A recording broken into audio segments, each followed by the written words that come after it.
All right, here we go. April 14th. This is episode 8, and going to now weld in the patch panel for the that portion, the waterfall panel, which is what that thing is down there that meets the part that meets the floor. Get my finger in here in the right place. Meets the floor here, rises to the floor level for the back, so that's called the waterfall panel. Anyway, so what I did is I cut out a piece that was roughly 6 inches by 15 inches long, and then just kept test fitting it, and came up with this as a solution for right there. And then I flanged this over kind of at a 45, if you can see that, to go wrap around there. So, and then at a 90 approximately on the top. So I'm gonna have, once again, a lap joint. Get this over here. So it'll be something like that right there, after I do some final shaping on it. And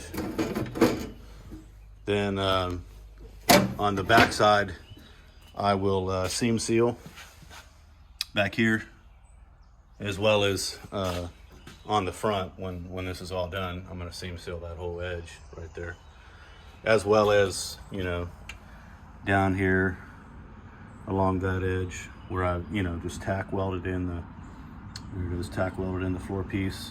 I don't want to burn through this panel right here, so I just did some tacks there. It's definitely in there, not going anywhere, so I'll seam seal it. All right, there we go. All right, I got the back side of this patch panel sprayed with some weld through primer, as well as the area that's going to be welded to. And I also, before I close this up, shot some let's see if you can, inside there, shot some self-etching primer, particularly down in the joint there, so that doesn't rust. Again, there's a drain plug here, but you don't want any rust in there. So what I'm gonna do now is spray some rubberized undercoating in there, and that'll keep that nice. Should keep it from rusting. So, and then weld the thing on. So here we go. All right, I got this thing welded in, and turned out pretty good. Again, my welds aren't pretty, but they'll hold. And so this section is done, except for I've got to weld in the, again, the brace that's going to go right there. See if that camera can pick it up.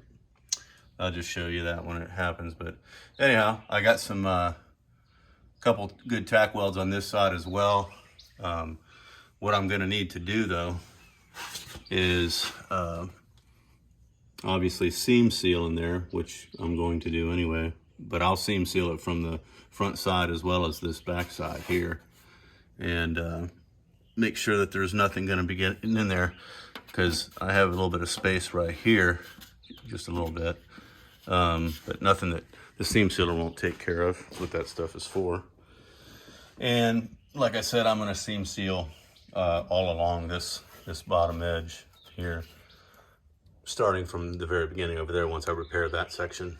But I'll go all along here with a seam sealer at the very, very bottom. And probably hit it at the top too. I've got one little area here that couldn't seem to persuade to get into shape. So anyhow, seam sealer, you know, and then it's going to be undercoated underneath, as well as rhino coated or Line X, whatever you want to call it, inside here. So it certainly will be all sealed up. All right, see you guys next time.